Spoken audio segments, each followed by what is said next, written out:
Good morning, good day, and good evening. I'm, as always, your host, Brody Robertson, and today, this is probably going to be the last of the post-AVCON indie game developer interviews. This is one of the games I sadly didn't get a chance to play. There was always people at the booth, and this was one of the biggest years for games anyway, so there was just a lot of things to go through. But it is a really cool looking project. Today we have Matt and Alex from Fringe Realities, who at AVCON were showing off a game called Project Nova. So I guess just introduce yourselves. Whoever wants to start, go ahead. You want to go first? Yeah, I'll go first. Hi. I'm Alex Goodwins. I'm the CEO and the technical designer at Fringe Realities. So I'm the guy who kind of has to run the business and also make quite a lot of the functionality for the games that we make. I'm Matt Vivian. I'm the environment artist, social media dude, and just general guy. General guy. Fringe. So if you get an email, it's likely me. I apologize.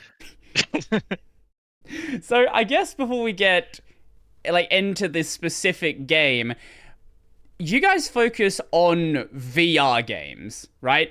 And that's obviously a very special niche unto itself. So I guess, how did both of you get interested in doing VR stuff in the first place? Had you done things prior to being involved in Fringe Realities, or was it something where you were just like, I'm gonna do this, let's just see how it goes? As fun as let's just do this, see how it goes would be. We, both studied at AIE, the Academy of Interactive Entertainment in Adelaide, and we studied our respective fields of art and design. And VR was the shortest module of our sort of couple years there. And being peak COVID, it was severely limited what we could do with it because of social distancing and physical contact and all that sort of stuff. So we had a really severely limited module, which left us with that yearning of we could do more with this, Plus it was just that emerging technology, and jumping in there sounded really, really awesome. Yeah, fair enough. Alex, you have anything to add to that? Just more my personal experience over the company's experience. Sure. I started to get interested in VR back in 2016 when the HTC Vive first kind of more commercial headsets became available, which is actually the one that the business uses. I got interested in that, started playing all the VR games, Space Pirate Trainer, Job Simulator, Boneworks, all that sort of stuff. Since that point, going through AIE, I had, before our VR module where we were kind of forced to make a VR game, I'd already kind of mucked around with it. We had a narrative module where I made a little VR game that's kind of centered around a time traveling investigator. But yeah, so that's very much so my interest in it. One of the early adopters where I was grabbing a HTC Vive headset, jumping into games, playing kind of whatever I could find, get my hands on. Went through a big phase of jumping onto VR chat to go muck around in there. I presume a lot of people who have a VR headset have done at one point or another. But yeah. So was the Vive your first experience with VR? I didn't. That sounded like it was, or had you tried something before that? Okay. No. I bought the very early HTC Vive. I've since upgraded to the Pro just because nicer displays and a little bit of a nicer experience. Right. But yeah, no, HTC Vive was first experience. Matt, what was your first VR headset you tried? Or was that at AIE? No, the first VR headset I tried was a Vive, but my very first experience with it was at AVCON, and it was a game that was a platformer, but it was just a typical 2D platformer with a controller, but you had your headset on looking up and down to see where you had to go. Okay. And it gave me the worst motion sickness I've ever felt because I looked down and it was just an infinite void. And my brain was like, that ain't for you, bud. And I got too sick and too scared to say anything, so I just kind of lifted the headset up and the guy had walked off. and I just kind of scurried away. Right. So yeah, I was very apprehensive about VR stuff based on that experience, but here and there at different AVCONs or whatever, like Space Pirate Trainer, I played at a Supernova, I think not too long after that, and it was like, okay, this is actually really, really cool. So the drive and passion to like do something with it has absolutely like always been there. Okay. Yeah. My experience with VR is a little bit older than that. One of the teacher's assistants at my high school had a Oculus dev kit too. So, wow. Yeah, which was very, very rough. It had really bad screen dooring. It was not the highest refresh rate. And the demo he used was the roller coaster demo that was really popular back then. So it was the worst of every single world. First immediate interaction with VR. Yeah, let's make you want to throw up. Yeah, let's never do this again. Yeah. So I was kind of turned off VR for a very long time after that. And my next experience was in uni where I had a VR development course, and they had, I think they were either Vives or Vive Pros, which was a lot better of an experience. I still do experience like motion sickness from VR stuff, but I think a lot of developers have also learned like what they can do and what they can't do. I like when I play like Beat Saber, for example. Beat Saber I can do perfectly fine, but a lot of the heavy movement games I still do experience like a lot of VR sickness. Like if I was to play something like Gorilla Tag, for example, I'm gonna be dead in 5 minutes. Oh, same. Like I still experience motion sickness and stuff too. Like it's lessened because of the development and sort of getting a bit more used to it, but absolutely like long-term play, it like the stomach flips at around an hour and it's like, oh joy. So yeah, that's always a fun task to combat with this sort of stuff, and it's a unique challenge as well because typically you don't really get that experience just with traditional games. And that kind of leads into Project Nova, because I watched sadly I didn't get to play it at AVCON, but I did see there were a couple of parts in there that definitely would have probably been an issue for me, like the part where you're climbing across the bars.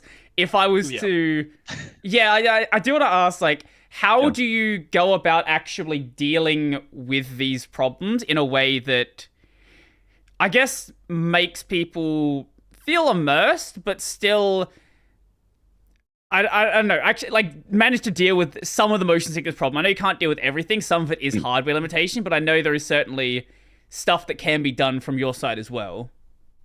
Yeah, I mean, like, through developing Project Nova, as well as our previous project, Project NightLight, and all of our personal experiences with VR, like even myself, like, I was fairly resistant to motion sickness. I can never remember what the game was called. I remember at one point I was playing a game that had continuous movement, and I'd been playing for a solid half hour, wasn't feeling too bad, and then I just hit a wall and just went, I need to stop playing. I'm about to throw up.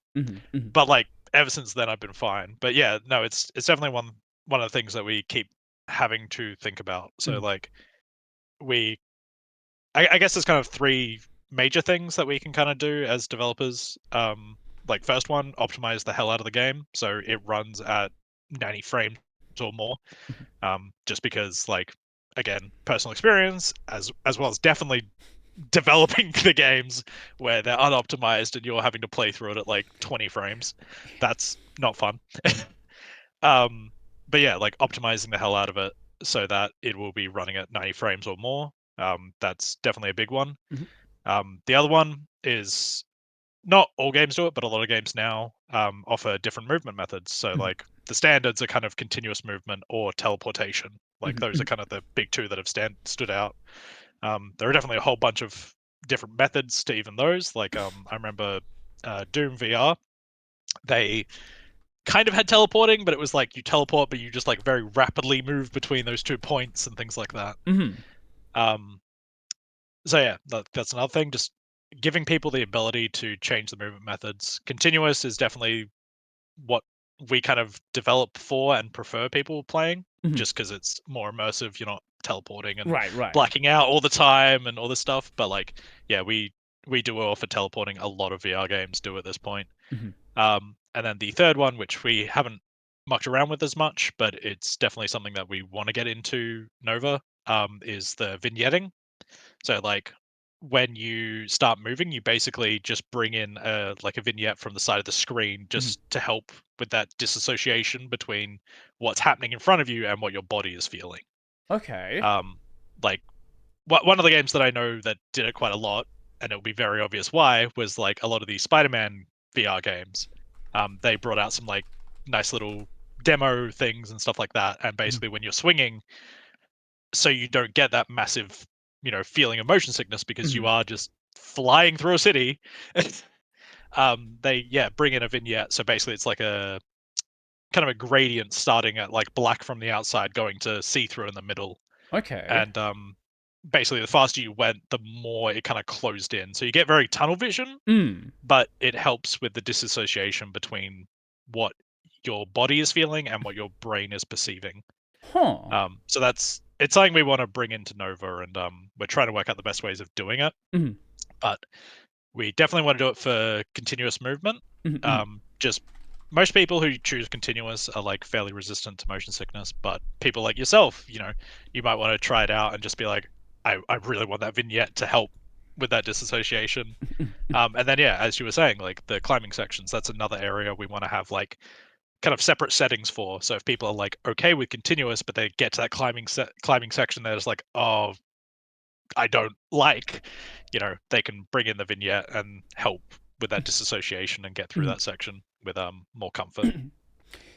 Is there something that comes in with like the way that you would like lay out a level as well, and maybe not having certain, like as you pointed out that game you played where there was the 2D thing, you're just looking up and down, and if you look straight down you just see a void. I would imagine there's certain things you'd want to avoid in the way that you design things with how they look as well.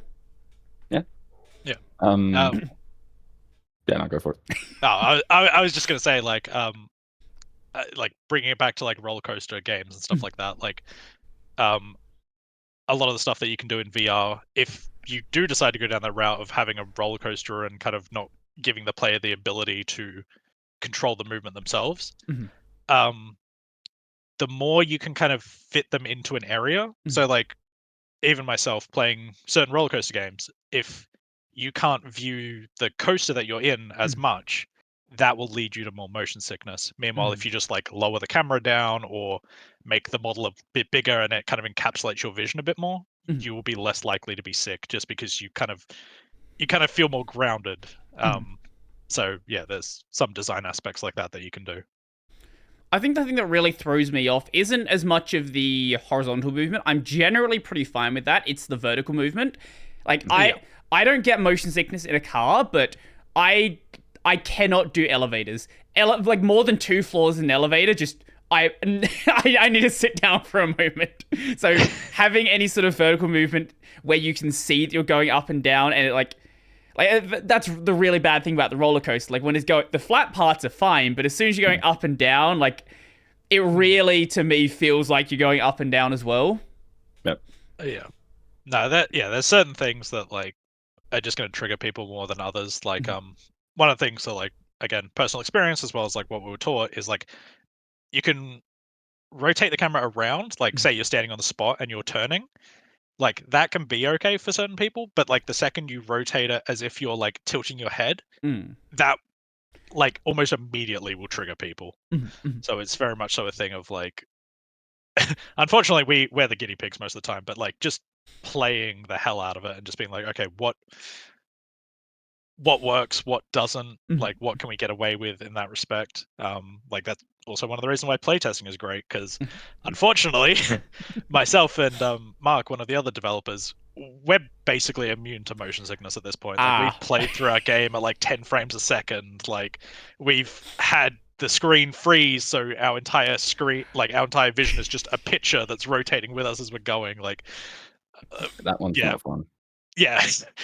We've got past the point, so we kind of need people like even just Matt, because he doesn't develop and like play it as much, so like he's a bit more susceptible and stuff like that. Like unfortunately kind of some of it is just play test and see what what people feel sick with, what people are okay with. Mhm. Curiously, on that as well, like we weren't anticipating it, but we assumed that we would get people at AVCON that had that sort of level of like, ooh, okay, wow, I got to like sort of stop. Mhm. But across the entire weekend, even with first-time VR users, only one dude kind of said that his stomach felt a little funny, Mhm. which like sort of blew us away because we were expecting, like myself with my first experience with it, like I felt unwell. Mhm. So it's interesting that like first-time users, even like with our other game, sort of Project NightLight, Mhm. like both times, like it's been relatively decent, even with sort of climbing parts and stuff like that. Like we've not really had anyone feel, that sickness. Right. Which massive achievement. But yeah, it's an interesting just sort of thing that we weren't necessarily prepared for the lack of. Mhm. If you know what I mean? Yeah, right. I know you showed the game off previously. Have you had people who were a bit iffy of it then? And is a lot of that change maybe improvements that have happened to like the game development? We've shown Project NightLight previously. Like, Oh, sorry. AVCON. Yeah, No, I you're mixed it up. good. You're good. It's all good. Like the same name, effectively. We're so creative. The like What Project was the experience NightLight. different when you showed that one off then? A I think a few more people got a little bit sort of funky with that one, but I think again it's just that thing of it was our sort of first go through of that sort of stuff, so all of that was a learning experience. Mm-hmm. As every time you show it off is. But I think definitely we had a few more people, not a lot, but a few more for sure, like sort of give us feedback on like, okay, well, I'd like to like move a bit slower, or like I'd like to like turn, differently and stuff like that. Mm-hmm. Which is stuff that we've sort of brought forward into Nova, which I think is actually, making a positive impact, which is cool. Mm-hmm. But yeah, like being the first time that we've done any sort of zero gravity, like flinging yourself around, climbing, stuff like that, like it was really cool to see that not many people, bar one, had any sort of side effects of that motion sickness, which was really, really awesome. Well, I guess that's a. Look, maybe you just got a bad selection of people that are all really good, even like the first timers. Well, yeah, not 100%. Like that, it could be like there's that, bias of that sort of stuff that we won't ever, really know. It's not like we stopped them afterwards and went, hey, do you get motion sick? It was just that thing of like, thanks for playing, and they scurried off. Mm-hmm. But yeah, no, it was like, a very interesting thing of like so far we've only had one guy get somewhat queasy, but not to the level of like I need to sit down and stop completely, which is cool. Do you like personally know people like outside your team that do get like badly motion sick who you can test things on? My grandma gets really motion sick, but I'm not prepared to chuck her in a headset. That's fair. Like I remember like being a kid and would just sort of be sitting on her lap, like sort of bouncing around or whatever, and she'd be like, "Okay, I need to stop. I feel like I'm on a boat." Right. So like if there was one contender for like this is gonna make it or break it, it would be her. But I'm not gonna just that's strap on a headset and say go nuts. Understandable. Yeah. Other than that, I'm not really certain of anyone. Mm-hmm. You just haven't done a survey of your friends. Like, do you get motion sick? Can I test my game on you? Yeah. I think the big problem is like not many of my friends at the very least have headsets. Right. So That's not many of them have that knowledge of whether they are or not. Mm-hmm. And typically they're, gamers through and through, so they'll play whatever, whether they feel sick or not. But yeah, it's just that thing of, like you don't know until you know sort of thing. Mm-hmm. Yeah. So someone who I think I've tortured my mates too much. I think I've like I remember getting my headset and it was like for the first 6 months or so it was every once in a while having a VR day where I just had everyone over and I'm like I don't even remember any of them having any issues to begin with, but it's the thing of like they might now, like they haven't done it in a while, then you kind of lose resistance to it after a bit. Yeah. Yeah, that's how I definitely feel. Every time I get kind of used to it, it's like a couple of year break, and then No. Yep. Yeah. But to be fair, tech is getting better, so it's not as bad as like when I first did it. And yeah. a lot of games are also like there are now games that are very clearly set up to not even have like motion sickness be a factor, like Beat Saber. Like when I first did VR, that just didn't exist as a game. People were trying to do like most of the stuff people were doing in VR back then was the heavy movement stuff because no one really knew what the limits were here. Like, yeah, we did have VR headsets before, but, you know, they're either incredibly expensive or you go back even further to things like the Virtual Boy, where there was this very big tech limitation to what you could do in the first place. Yeah. Yeah, I think, it's a lot of that thing of trial and error. It's still, an emerging technology in comparison to, your typical gaming sort of scene. But even that took its time to, get to a point where people are comfortable playing it, sort of thing. So, like you said, it's still emerging, still evolving, and new and fun, exciting ways. So we kind of skipped over it entirely. I don't know how we did that, but what is Project Nova? We should probably explain that. Yeah, give or take half hour into this. Yeah, what are you actually doing? Do you want to give the spiel, or do you want me to give the spiel now? You go nuts. I did enough of it at AVCON. I mean, we both did. Yeah, true. Yeah, so Project Nova is a kind of a VR puzzle game set aboard the Nova Aurora, which is a ship on its maiden voyage. You play as a engineer aboard Nova Aurora. And yeah, basically your job is to repair the ship as needed. So, you'll start off the game, you kind of get to experience a little bit of like the pre-launch and stuff like that, get yourself a little accustomed to the ship.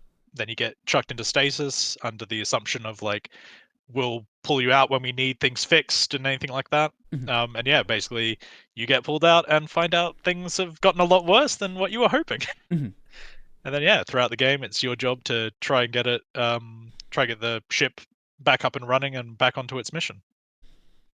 Okay, so why a VR puzzle game? Because the previous game that you did was a VR horror game, and both of these are very of the genres that you can get involved with in VR. Like these are some of the, I guess, some of the biggest genres, right? Like that's sort of like the main focus that people are doing here. What is it about Project Nova that makes it stand out from the crowd?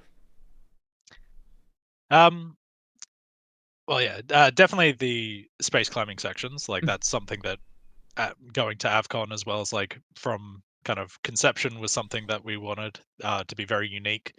We had a look at other VR experiences and stuff like that, and we couldn't find anyone who was doing spacewalks and like actually letting you just be in 0G and spacewalk on the exterior of a ship. The next one is kind of what went very well with Project NightLight in just terms of like the atmosphere. In this one, it's less of a horror atmosphere and more of a astrophobia sort of atmosphere. So it's just kind of a thing of like, making you kind of hyper aware you're aboard a tin can floating through space, that if there's a crack in the hull, you're getting ejected and that's going to be it. And then sort of the third one would just kind of be some of the mechanics. So we've just got like the I'm pretty sure it's in some of the previews and stuff like that. So we've got like the welder and plasma cutter. So as you're going through and doing maintenance, you're going to have to cut off panels, weld things back together, and kind of things like that. I'm blanking on the name now, but I know there was another there was a rock climbing game that came out a while back. I think that was just one that was just called like Climber VR or something like that. That might be what it is, yeah. So I know there has definitely been climbing stuff, but I don't know. I certainly don't know something involving like spacewalks. That I can't think of it. Maybe there is something. Yeah. The biggest sort of game that is similar in that regard of like 0G sort of flinging yourself around, and obviously space game, would be Lone Echo. It's a game that is sort of exclusive to the Quest. And got like a lot of funding from them, from what we can tell, and that sort of stuff, like promotion and all that sort of thing. So yeah, like we couldn't find anything just sort of on Steam or available to the masses outside of that, which isn't even on Steam. It's like exclusive to the Quest. So Like we saw it as an opportunity to like, you know, jump in and fill a gap, you know. That's fair. So why the space? Like obviously there's that, but like, was there any other reason for like the space aesthetic? Like, do you guys have like a general interest in that sort of part of sci-fi, or? Yeah, I mean, yeah, it's always cool to see spaceships and futuristic sort of stuff. But I think it was also just a fun sort of different challenge. Like the first game we did was set sort of 1980s to 1990s ish, and to then jump, you know, 100+ years into the future. It's just a fun little creative challenge to work out how things are going to look and that sort of stuff, as well as just unique storytelling opportunities for, you know, that sort of period of time and that genre. I'm sure there are also a lot of challenges that come with the space stuff, like from the programming side, trying to make that feel like it makes sense, like give it an interpretation that kind of actually would be what that kind of feels like, and getting that tweaked in at a level that really it sort of works, right? But it isn't so much that people lose control over the actually trying to play the game. Yeah, no, definitely. With the character that we have and like the way it's programmed and stuff like that, like I had to go through and basically reprogram or like give it kind of a different mode to work in, to be like, oh, you're now in like 0G mode, so you're kind of floating, you're a lot more of just a physics object compared to like when you're walking around the ship, you have a lot more control over your movement. But even then, like when you're in 0G, from ourselves testing it, we're like, okay, the player can't just be a physics object and get yeeted out into space, because like yeah, it just kind of felt like you were suggesting where to go rather than having control. Right. So like even when you're in space and stuff like that, you kind of have like, it's a very slight nudge, but you can like nudge yourselves in directions and stuff like that, just purely for like playability and things like that, of like, if you can't, you just kind of are slowly floating away from the handle going, oh no, oh damn, oh damn. And then you So either it's have like, some sort of system to like either reset you or send you back to a checkpoint or something like that. Yeah, But yeah, I mean, but yeah, if it was do in happening those constantly, like Yeah. it would stop being fun very quickly. Yeah, so we wanted to like, well, I mean, through playtesting and stuff, we've kind of decided on like, okay, this is 0G, you're a physics object, you can throw yourselves around. Like we've we've kind of gotten to the point playtesting it where like we can get to certain sections and just kind of skip massive climbing sections, because we're just like, oh yeah, if I throw myself at like roughly this angle, I'll land on that ladder and things like that. So it's like that's kind of fun to do as a developer. You kind of eventually get over the fear of being out there and floating in space, and you're just kind of like, oh no, I can muck around with this. That's I didn't even think of that. Like, yeah, I guess with the 0G stuff, like those climbing sections, if you knew the angle to like go out, you could just fling across. That's cool. Yeah. That does add something like really, really cool to like, because yeah, there was as I said, there was the VR climber game, but chucking the 0G stuff in there does add a whole new dimension there that just wouldn't be possible otherwise. Yeah, like yeah, if you're kind of ballsy enough or confident enough, you can just skip sections and kind of throw yourself around, have a little bit of fun with it. But there is still definitely that underlying like, if I mess this up, I'm just going to be sailing past that handle I'm aiming for and floating into the abyss. I'm sure that does create a problem when it comes to bugs that may not have been anticipated, where you can possibly throw yourself in a way that gets yourself stuck between objects that you shouldn't be able to get into, and like potentially skipping into bits that you shouldn't be able to get to earlier than you should be, things like that. Yeah, well, I mean, part of it is us ourselves trying to find those. Like, and inevitably, like, I'm sure someone will magically throw themselves at just the right angle to avoid everything we put in the way and skip something. But yeah, no, we've for those particular sections, there's a lot of kind of respawn areas and things like that, just so like you're semi kind of stuck to where we want you to go and where the intended experience is, but like you still do have that little bit of play. Um, So yeah, it's like we try our best to make sure that you can't do anything like that, and even then, like those sections, like if you do skip some of the climbing stuff, it's not like it's not like a big mandatory thing. Like it's kind of Right. more about like, look, if you want to have fun and throw yourself around, we're kind of cool with you doing that. Yeah, I'm more talking about like doing something that causes a puzzle to behave in a way that shouldn't have happened, or you skip a certain piece of a puzzle, things like that.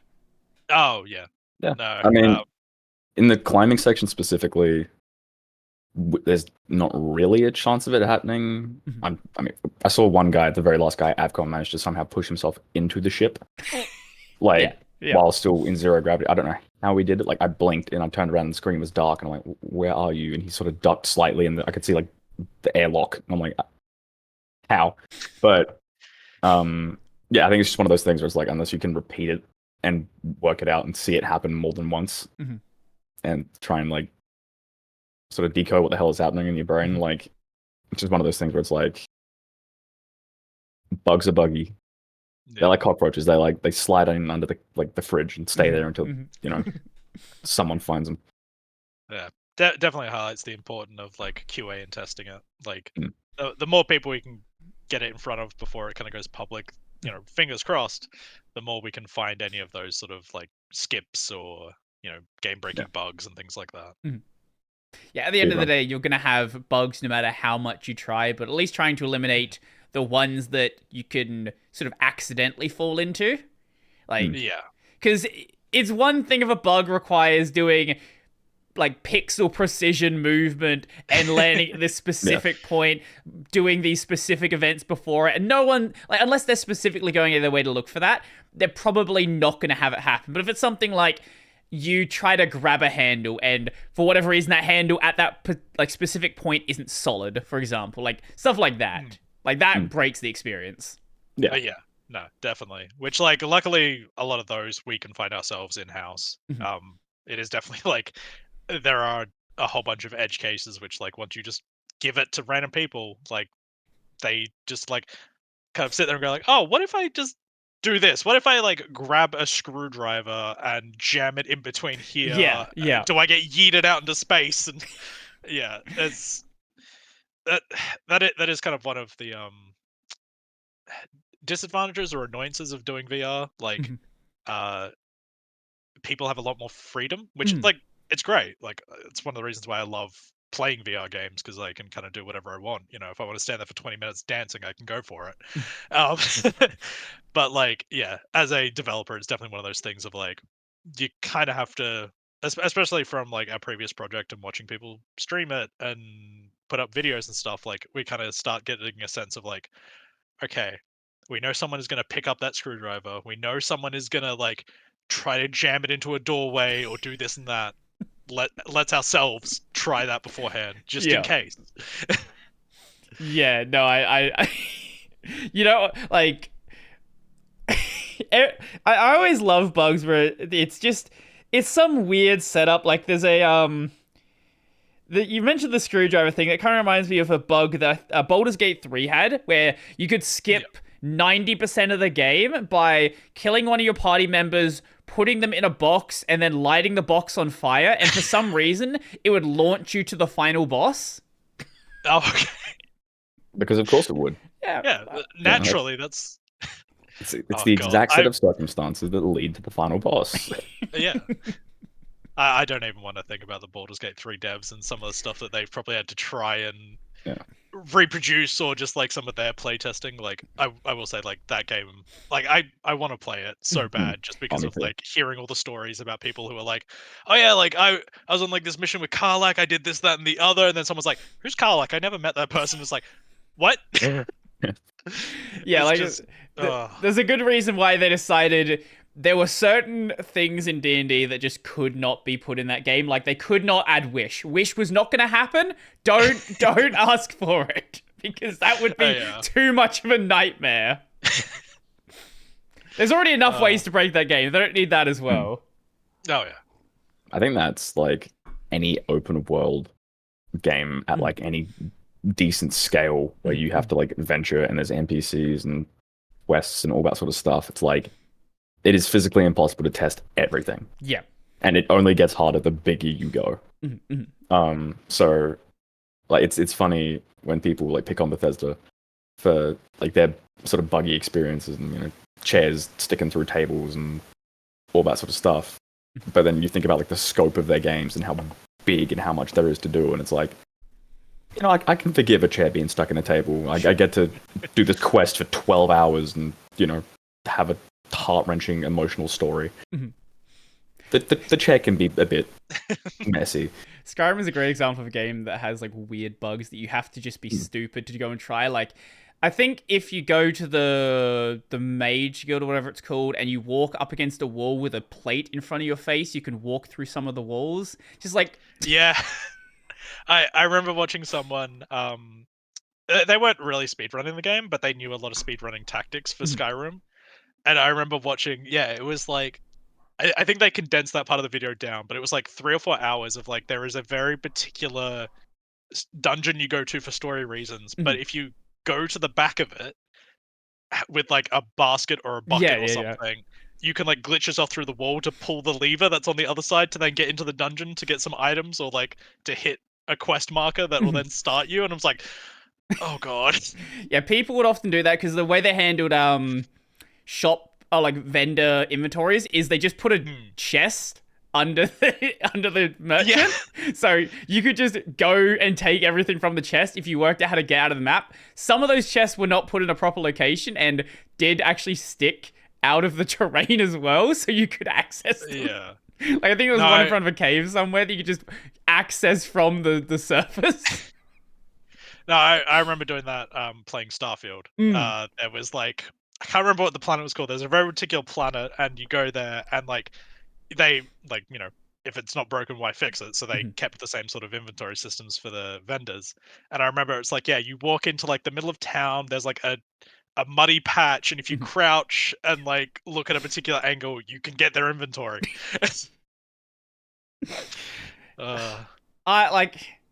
There is a lot of.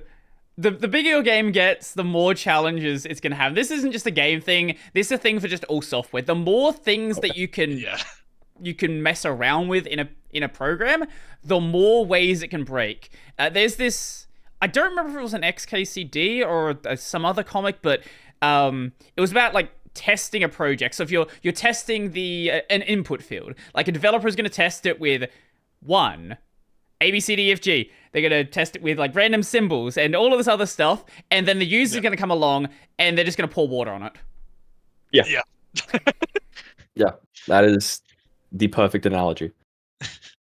Yeah. Like it's definitely a thing of like, we sit there and, you know, we'll be like, okay, this system, this is how you input things into it. This is what we're expecting to get out. We test it. We're like, okay, that seems to work. You give it to like just anyone. And then it's like, I'm going to put this into it. It's like, but you can't. You should only be able to put this in. But like, well, I did, and this is what I got out of it. And he's like, that shouldn't work, but okay.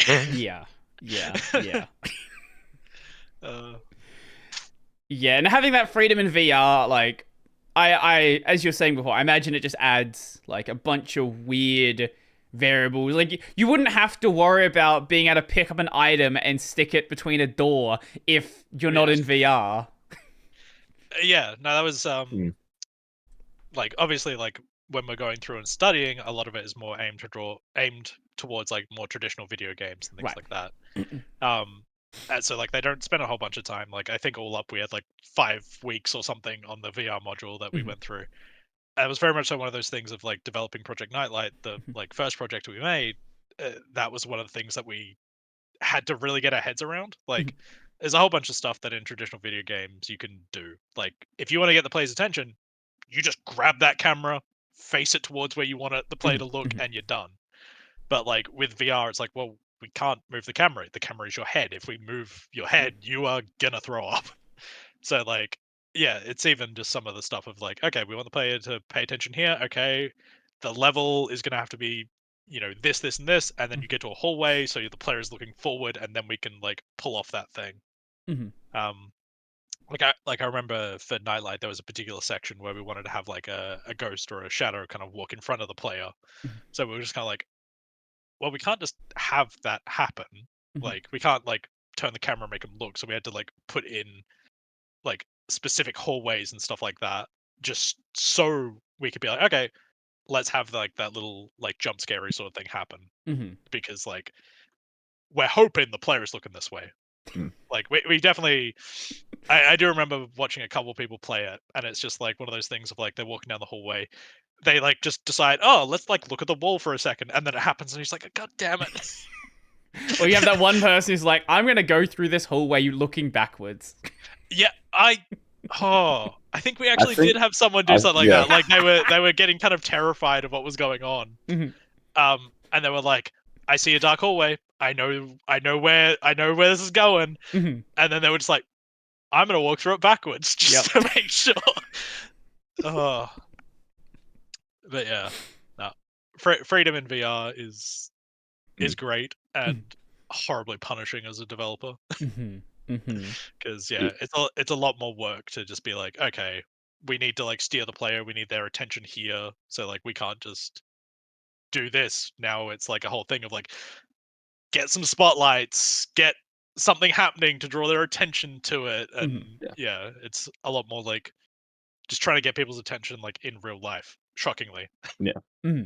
Like tutorialization is also just effectively, it's like the same thing where it's like it's just incredibly difficult to pull off. Like traditional games, you can have just like a little quest system sort of up the top, like your next mission is X. Like you could have that in VR, but it'd just be like stuck to your face, and it'd kind of make you feel a little bit off. I guess contextually it could make sense if you set it up where you have some sort of like you're wearing like a visor in the game. Yeah, like you can make it work. But especially for like NightLight, where it was set in the 80s/90s/70s, there was kind of a broad range of, we don't know where you are, but you're there. It was just like, how the hell do we make this? Like, how do we tell them that they need to pick up the walkie-talkie and pin it to their chest?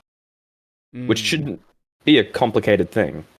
And we had enough people just in testing going like, oh, okay, pick it up, put it like pin it to their chest, and then like the actual game comes out, and we've got people that spend 30 minutes in this room. That would be me. It was just unbelievable to watch, and like the streamers we could kind of forgive because they're like trying to keep like engage with their audience, so they're not I fully can guarantee listening. that when you stream, the last thing you're doing is reading and paying attention to what the game wants you to do. Like we like the main sort of driving force in that game is the voice on said radio. So I mean, it was like a walkie-talkie thing.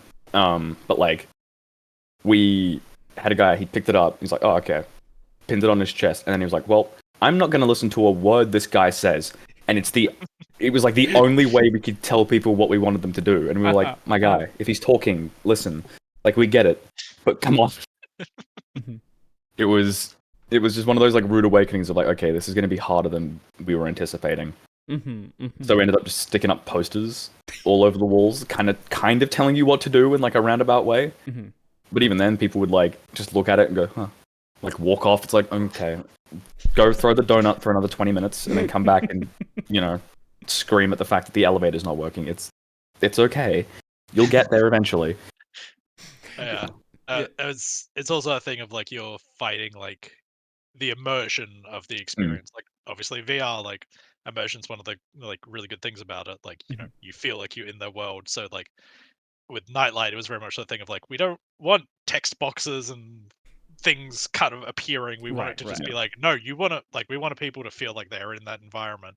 So it's like, well, we can't have a text box, we can't have like glowing ghost versions of the controllers to show you the controls and stuff. So like we had to kind of get inventive. So we had like for the controls we had like a whiteboard that had it all like scribbled on, which we actually did do on a whiteboard, and we had to take pictures, and then Matt photoshopped it in. That was a fun few afternoons trying to like draw little cartoon hands holding like a controller. And it was like, I think one of them took me like an hour just to try and actually get the pose of this little cartoon glove to do what I wanted to do. And then people come into the game and they're like, oh cool, a whiteboard, just draw all over it. And you're like, and they're like, now how do I grab things? It's like, my guy, again. any form of spatial awareness. Yeah, it is one of the things with Project Nova that like because we are we're going more sci-fi. It's like it won't take you out as much if we like pull up a hologram or something like that. Like it's just very much so within the genre. So it's like luckily that's like a little bit nicer for us. Like yeah, with the tutorial that we did for Nova, it's just like no, we just have glowing controllers to be like press this button to walk because you know it's so much nicer, so much easier. I was just thinking about a really stupid way that you could deal with the not being able to show things. You just have the wind blow and it just slaps them in the face with a piece of paper and it just shows the controls on it. Even then, they'd look at it and go, "Oh, what's that?" and then chuck it. Like they'd scrunch it up and just lob it into a bin. Like it would not even cross their mind. It could be bright red and say, "This is what you need to read," and they'd be like, nah. Yeah, people like to criticize the idea of a lot of AAA games using yellow paint to indicate like where you need to go, what you need to grab. But there's a very good reason why a lot of games do it. Some games like overdo it, but there are especially games where they just have. It's especially true where games like have climbing mechanics where you can't climb on everything. Yeah. So it's not clear what is grabbable and what is not. Like you need some sort of indicator, some sort of consistent indicator that shows you what you need to do. And I don't know the best way you could handle that because at the end of the day, you're going to have people that choose to not interact with whatever system you provide. And I don't know.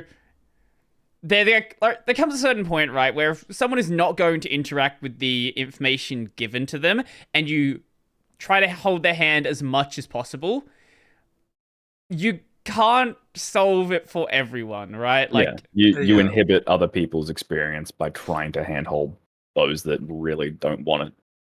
It's the balancing act. Yeah, it's definitely something with our projects that we have to like kind of go back and forth on, like especially being indie devs. Like you know, if you're a giant AAA, your game comes out, you have like well, besides the fact that before your game comes out, you have a lot more money to do QA, so you know you're already in a better spot. Like you know, we put out a game. I can't remember exactly how many streamers and stuff like that we had play NightLight, but like you know, I think it was like 5 to 7 like sort of thing. So it's like very much a thing of we're like, okay, so they were struggling with this. Is this something we actually need to worry about, or is this just them? Yeah, is this a streamer problem, right? Yeah. Yeah, it's very much so a pick your battle sort of thing, which is like AVCON was really nice for that in terms of like, you know, we do have like Matt was saying earlier, like, you know, you have the one guy who's getting motion sick, but most people aren't. So we're like, okay, so in terms of people getting motion sick for the game, that's not going to be a big concern because whatever we're doing is working. And yeah, we can with like a slightly bigger test audience and things like that, like you know, we can weed out those problems that are like, okay, no, it's just like 1 or 2 people. Like that can be something we can consider, and you know, later on if we do more testing, maybe it becomes a valid point and we need to do something about it. But like, you know, we can choose our battles now. We can be like, okay, no one was able to work out how to do this puzzle. That's a problem. Right. You know, even like at AVCON, we had some of that. Like in terms of using your, you know, multi-tool, like weldy, cutty thingo. That the official name? That is on the actual side of the, it's engraved. Like it's it was a thing. It was like anything that's got this symbol on it, you can cut with your tool. Anything that's got this symbol, you need to like weld it back on. Right. And people read, okay, so anything that's red, I need to cut, and anything that's blue, I need to weld. But it's a red symbol and a blue symbol. But they just paid attention to red and blue and just discounted everything else. Right. So the actual little cutting things were like glowing green, so that they like you'd see them and pay attention. And people were like, okay, I need to look for red things, and just like wandered around the entire room, and we're like, it's right above what you're doing, and the symbol was dead center on that thing, and they're like, so that microchip on the other side of the thing, that's got like a red light on it. Surely that's what I need to be doing. And it's like, no, bud. Yeah. It is one of those things of like developing, like, I mean, you know, as you were saying, as much as people give developers crap about the whole like putting yellow everywhere to be like, climb here, like that is definitely one of the things that we consider as we're going. So like, For us, we very much so came up with the language of like, oh, anything that's green, that is your interaction. So like any doors that the player can go through, any computers the player can interact with, or just like things like that. We're like, okay, that's got to be green because that means interaction, which is why we did have it that like, oh, okay, when you're cutting, Yeah. like that's green, so it's like this is interaction, but it's just one of those things of like, through people playing it, it's like, okay, that's not the associations people are making. People are Right. making like, oh, this thing is glowing red, that's cutting. So it's like one of those things of like, where it's like, okay, well, we'll keep green for like everything else, so that way they know what computer screens they can interact with, what doors they can interact with. But like, yeah, welding and cutting. Okay, now we're changing that to be red and blue. So you try to create a consistent design language and then not have other things overlap with that, but you don't realize that people are noticing other things that seem like they shouldn't they shouldn't line up with that, but they're not making the same connections that you made. I guess that's sort of the problem with designing puzzles. Like puzzles and other consistent interactable systems are difficult because as you're designing it, and this is a problem with just designing like desktop software as well, as you're designing it, you have a very deep understanding of what it is that is interactable, what is that is not. Like if you're designing, I don't know, take it out of game development, you're designing like an image editor, you know what each of the buttons do. So it doesn't matter if the icons that are there are just completely random. Yeah. You know what the button number 5 does. Like you've programmed that button, but then someone who hasn't interacted with it before, they have to learn all this stuff from the ground up. And especially if you're doing things that maybe other games haven't done, or you're doing things that other games have done but in a slightly different way, they might have a different idea of what it is that you're trying to get them to do here. Yeah, precisely. Yeah. No, it's definitely, it's one of those things of like, as we're developing, like as you say, like I guess kind of to take it to software where people might be a bit more familiar with, like the whole reason why the save icon is a floppy disk. I was going to say the same thing. Yeah. Everyone always says that. Yeah. It's just consistent design language. Like if we're doing something that other people have done, like we look into it and be like, okay, is there a consistent design language here? Like, if we're putting a save button in our game, oh, tons of people have done it. Oh, lots of people use floppy disk. Okay, we're using a floppy disk. Like, it's kind of one of those things of there's a very particular word for it, but it's like symbology and things like that. Like, the associations of symbols and the meanings behind them and stuff like that. Like, we kind of have to be aware of like, okay, if we're doing X, there is this symbol that's associated with it, so we should be using that symbol because, at the very least, it means, if we localize the game and change the language, that symbol should hopefully stay the same. So if things bugger up, then people can just go by the symbols. But yeah, it can be fun. So what sort of puzzles exist in this game? Like what have you played around with here? Currently, a lot of them are just based around either cutting components off. So, like, for example, in the demo that we showed off, there's a electronic panel that malfunctions, and basically you have to cut off the lid to it. Then a lot of the meat of the puzzles is currently just like item interaction and item placement. So, again, that electrical panel, one of the circuits within it are fried, so you have to go up, rip the circuit out, go find another one that's hidden around the room somewhere, so you got to go look for it, grab the new one, chuck it in to replace it. We do have plans for some of the like later puzzles, like they'll be a little bit different and things like that, but generally I like to talk about stuff that is in the game 100%. So and then yeah, the final thing is just welding. So like, again, same puzzle, electrical panel, you've cut it off, you've replaced all the parts you need to, put it back on, weld it all back on so it stays together. That's kind of like the meat of what most of the puzzles are. Once they understood like how the interactions work, did you have people who were confused about some of the puzzles and didn't really get them, or are most of it like fairly straightforward? It's definitely like both yes and no. Like a lot of people like, oh, okay, I've got to cut this thing off. Oh, okay, cool. Oh, that thing's got a red light above it. Everything else is green. Oh, okay. I'll grab that. Cool. Mhm. Oh, I can grab it. Sweet. Oh, what is it? Oh, it's broken. Oh, I have to replace it. Sweet. Find a replacement. Oh, it's over there. Grab it. Bang. Other people. But again, it's just that thing of like how handholdy you want to be because, Mhm. you know, we've already put this like microchip directly next to the thing that you got to do to then, you know, that first time you're doing it, Right. make it clear so that moving forward, you can, you know, understand that level of, oh, I got to do this, this, and this, Mhm. which it worked much clearer after that first initial sort of tutorial bit. Mhm. But even then, it was like some people just didn't get it, Mhm. Mhm. but others picked it up straight away. So it's like that. It's that weird case of, and it wasn't even just like first timers weren't getting it and experienced users were. It was like oftentimes almost like a solid mix. Okay. So it was just one of those things where it's like I think it's just kind of dependent on like whoever's doing it. Like eventually most people got it. But yeah, it was like some people got it straight away. Others we had to like nudge in the right direction. So it's just a thing of being aware of that sort of stuff. Mhm. And yeah, Like how much you can actually help. yeah, like any of that sort of stuff. Like if it's a common thing, like obviously we'll look into reworking puzzles or making things more obvious and things like that. But Mhm.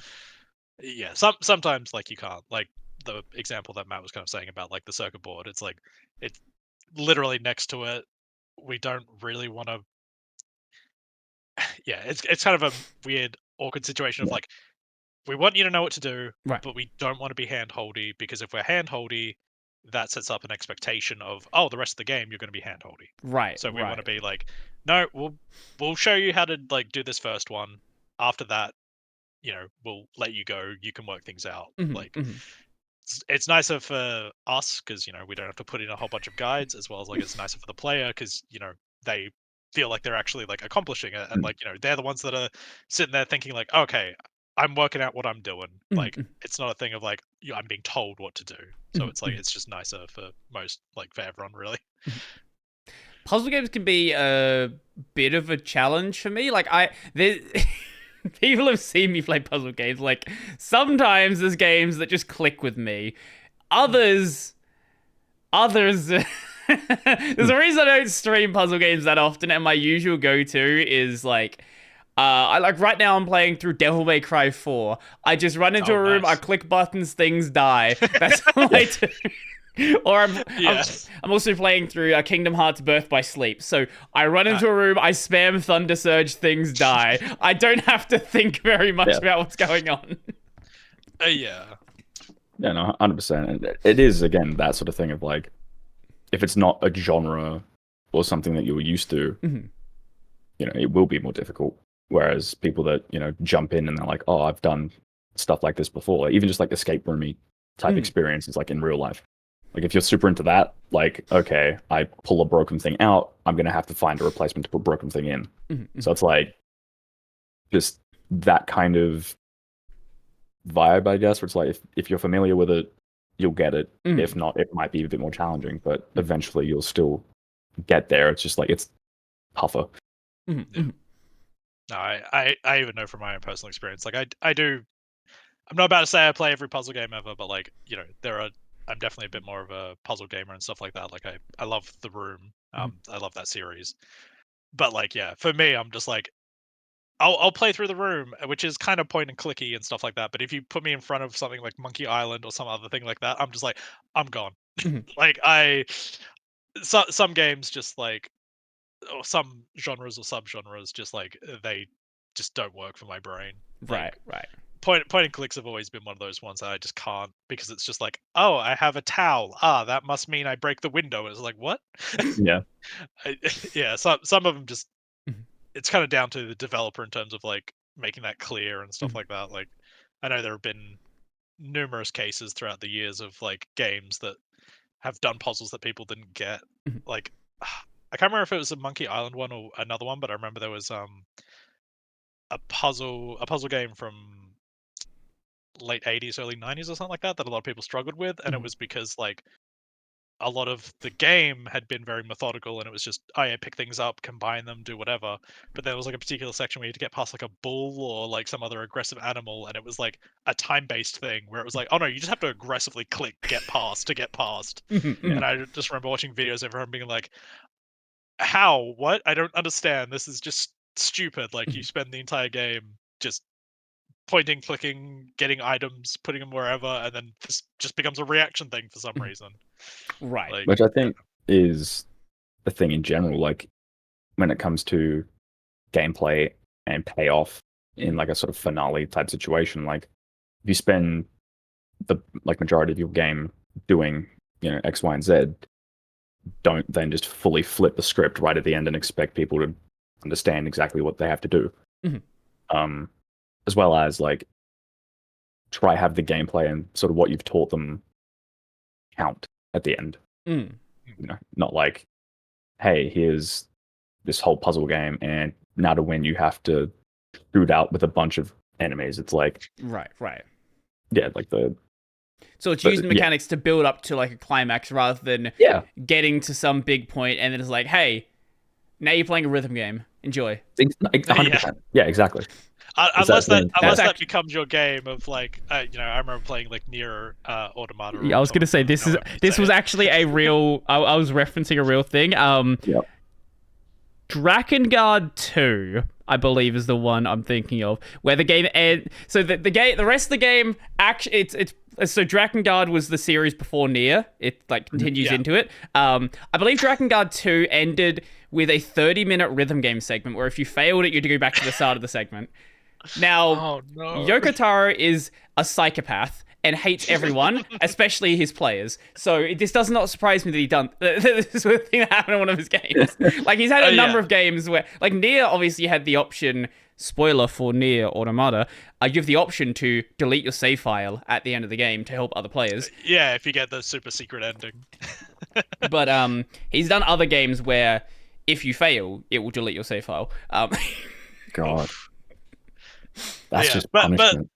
But like even same sort of like gaming series like Nier Automata, like the amount of times that game changes like genres or like controls and stuff like that, it does it a lot, but it works because like you get used to it and you kind of get used to like, oh okay, we're swapping up, we're doing a bullet hell section where I'm, you know, flying through and now I'm dodging bullets and having to take out enemies. Oh okay, now we're back to the more hack and slash gameplay and right within the first 10 minutes of that game you have a understanding of like a lot of the range of what it does. Like you do, I believe in the first 10 minutes you have the bullet hell segment, then you have the hack and slash, and I think a hacking segment might be very shortly after that anyway. So maybe in the first like 30 minutes to an hour of that game, you have like a good understanding of what's going on. Yeah. Which again, if the whole thing of changing up gameplay styles is a big part of the game, then doing that towards the end in like a final climax makes sense. Like you make use of all of these different things that you've learned. But to go from like one to just a completely different thing, it's like, where's the correlation sort of thing? Right. Yeah. But some games still manage to do it and it still works. Oh yeah, no, I mean, I think everyone's probably guilty of it at some point. You know, you're from, this, you know, we got this really cool puzzle game and, you know what'd be really cool is if we had like guns and stuff, like big fight scene. It's like, yeah, no, that would be cool. I agree. But do we have any of that in the rest of the game? No. I'm blanking on the game. That co-op game where you escape from a prison. Yeah, no, I know the one. EA. A Way Out. A Way Out. Yes. Where, like once you get to the final segment, it turns into a third-person shooter. Yep. Yeah. Yep. The whole rest of the game, cooperative, like you need each other to complete these like puzzles and stuff. There's a few shooter segments throughout, but it's not like the primary gameplay loop in the slightest. And then it's like, I mean, it was a cool twist and a like really interesting way to go about the ending. So like, I mean, at least they had it peppered through. But like, yeah, no, it was very much and now this is where we are. It's like, oh. Have you played It Takes Two? I haven't. I've seen some footage, but like it was very, very like little. Like, cause, you know. well, each chapter in that game, it basically changed. Like, you get a new ability for each chapter, but some of the chapters are entirely different games. Like, there's one part where it turns into basically Diablo, and there's another bit where it's like a third-person shooter, and like it sets it up pretty early that things are going to change. Like, each time you get a new ability, but then as you go further, it goes even more down that route. Like, not only just new ability, but like, okay, we're going to take that to the extreme now. Now it's a whole different genre. That's crazy. Yeah. No, like I can't remember who I watched play it, but I remember watching it, and it's like you get towards like I think it's like towards like the space segment. I don't remember one particular section where it's like, oh yeah, like the guy, he can change size, and the girl, she has like magnetic or gravity boots or whatever. And then it's like, and now we're a side scroller for a couple of minutes. I suppose, correct me if I'm wrong, is the nature of it not like it's kind of a story, like different stories like about this sort of like pair doing different sort of things? Well, basically each chapter is them trying to do some sort of task to repair their marriage effectively. Usually it's one of those things where it's like, hey, you're doing this thing that seems completely unrelated, and then the narrator who's bring you along the way is like, and here's the lesson you learned. And it's just like, did I? Sure, if you say so. Thanks for letting me know. I appreciate it. Did I? I don't know. I've spent the last 20 minutes yelling at like my partner or whoever I'm playing with because they were doing the wrong thing. Yeah. But yeah, that's a game that like sets it up fairly early on that things are gonna like change throughout, rather than just being like a surprise. Here you go, enjoy. Yeah. Yeah. Like kind of to bring it back to VR and slightly dunk on Valve, or just kind of say a complaint. Like playing through Half-Life Alyx. Like as you're going through, you're playing through the entire game. You keep finding resin, you're upgrading your guns. Like solid gameplay, love it. But then it's like last level. Oh, we take away all of your guns, and now to like do combat, you're like throwing like weird organic pus balls at people to like get through the final section. Like everyone on this team and stuff like that. Like most of us have played it. Like early on in development and stuff like that. One of the things that everyone was like, kind of we should be doing is like just play VR stuff. And like, yeah, that was always one of our grievances with that game. We're like, dude, game is solid, but like that last section just kind of like takes away all of the achievement. Like I've gone through, I've upgraded all my guns. I'm expecting like a last final battle where I get to like use them and do whatever. And then it's like, and yeah, for some reason we take away all your guns and you can't do anything except throw balls at people. May or may not have been what I was referring to, but trying to keep it vague.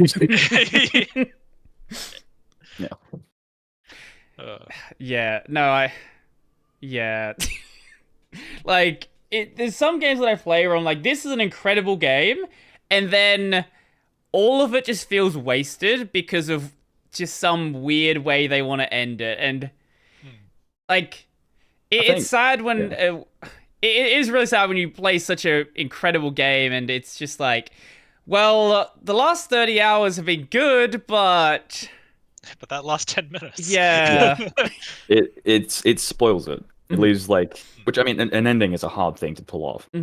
It's, you know, trying to, especially for a long game like that, you know, find a payoff that's worthy of all of this work and effort that you put in, and all of the fun and joy that you've experienced.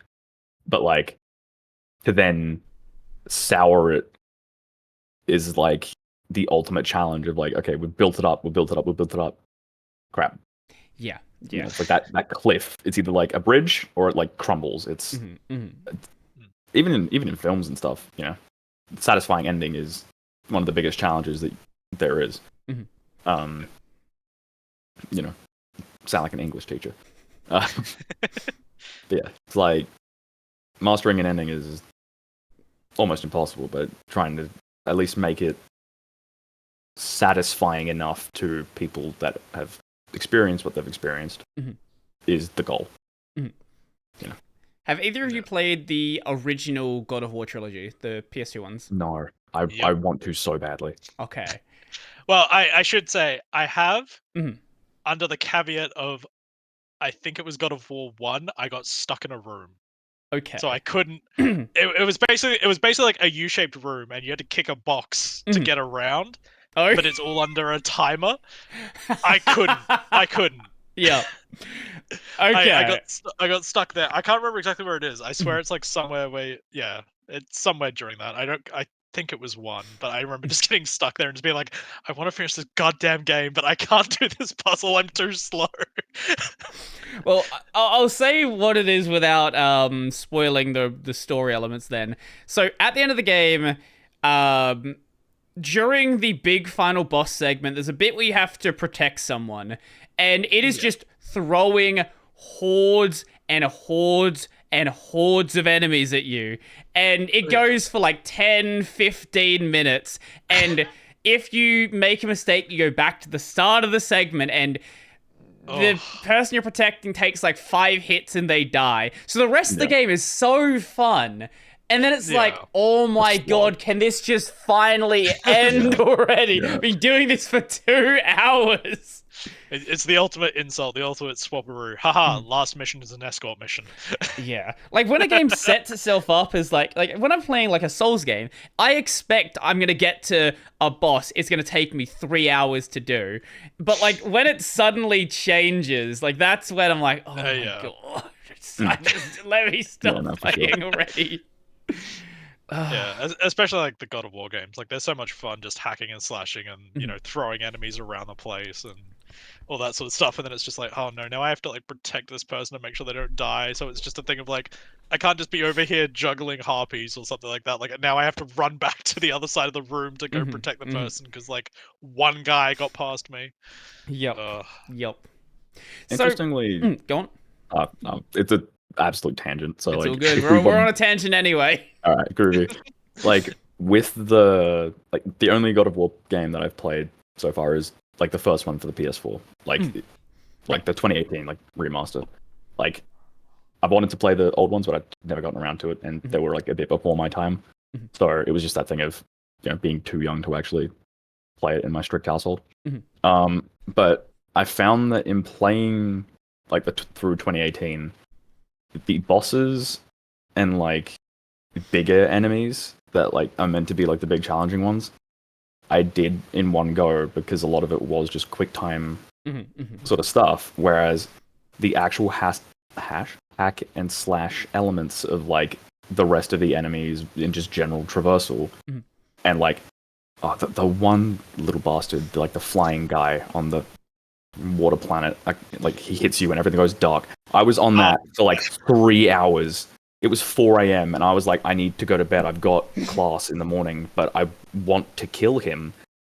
And then I went to bed. I came back to it the next day and I smashed it first try. I was like, that's more infuriating. But like, I found the smaller enemies harder because it wasn't necessarily quick times. It was like just learning patterns. Right. Yeah.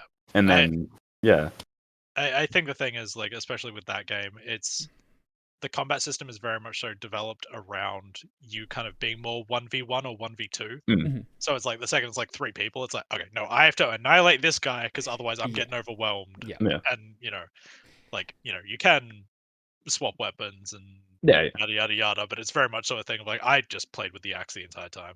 Like, they did so well with the combat in regards to, like, I mean, all the weapons, to be honest.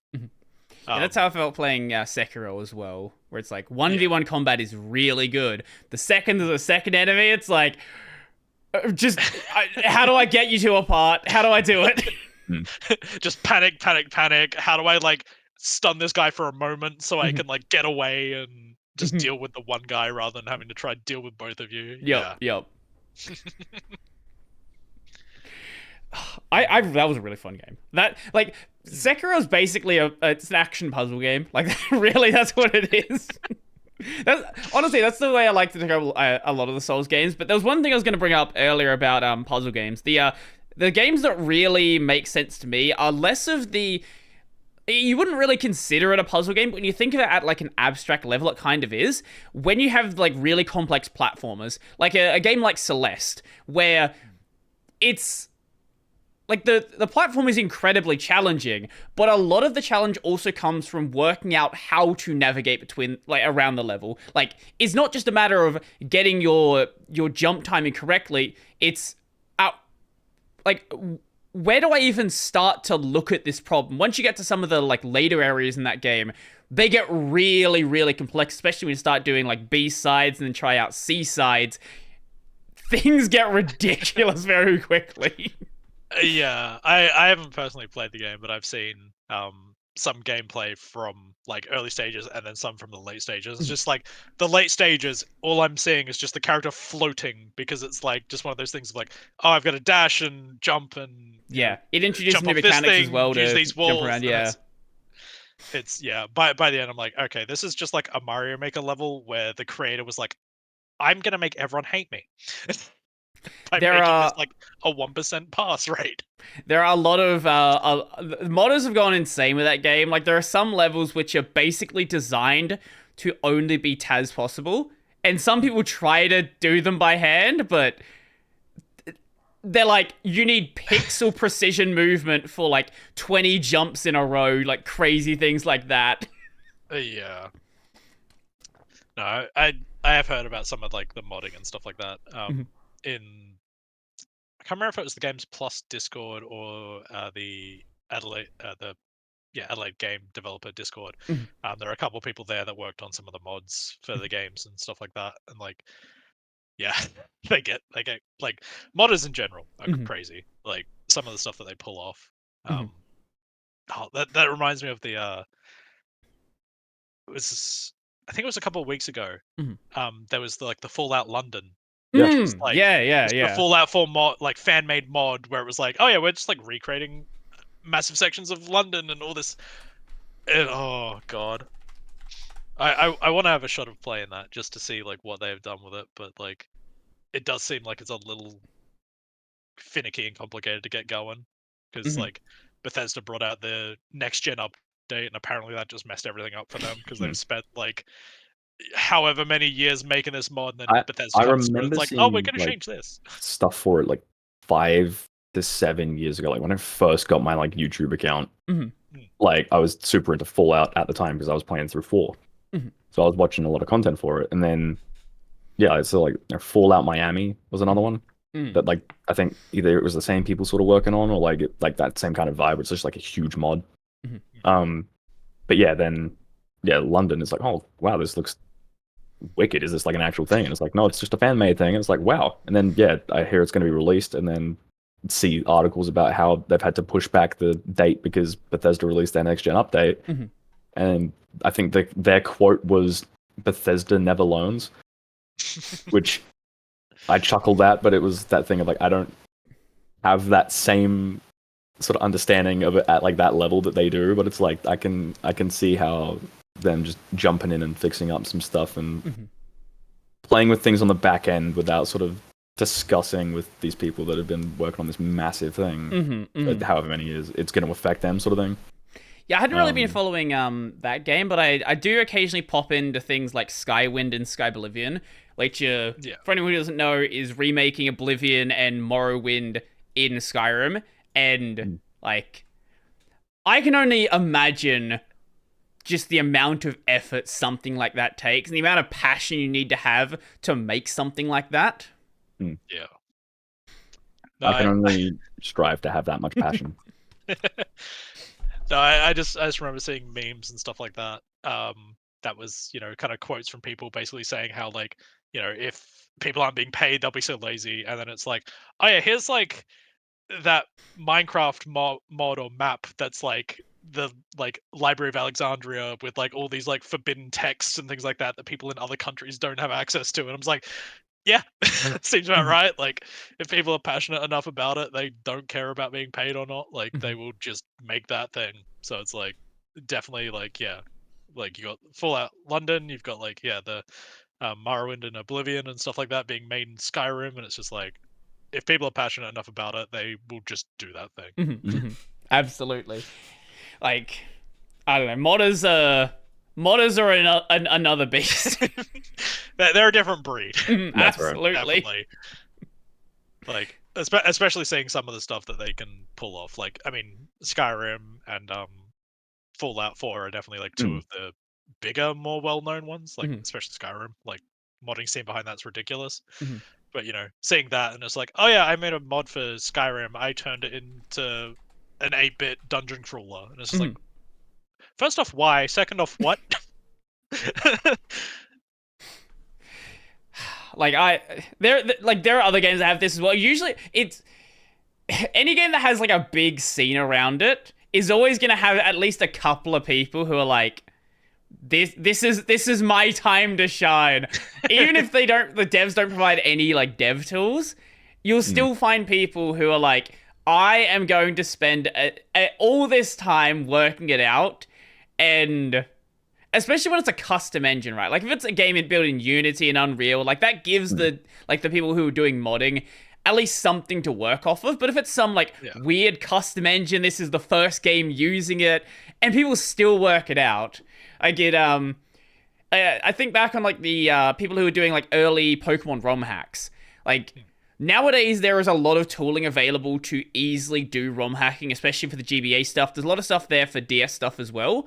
But if you go back to like the early stuff, people were modding the ROM files directly. They weren't using any of these fancy tools where you can just like drag and drop shit around and easily create new areas. Like they were writing assembly and actually building crazy shit.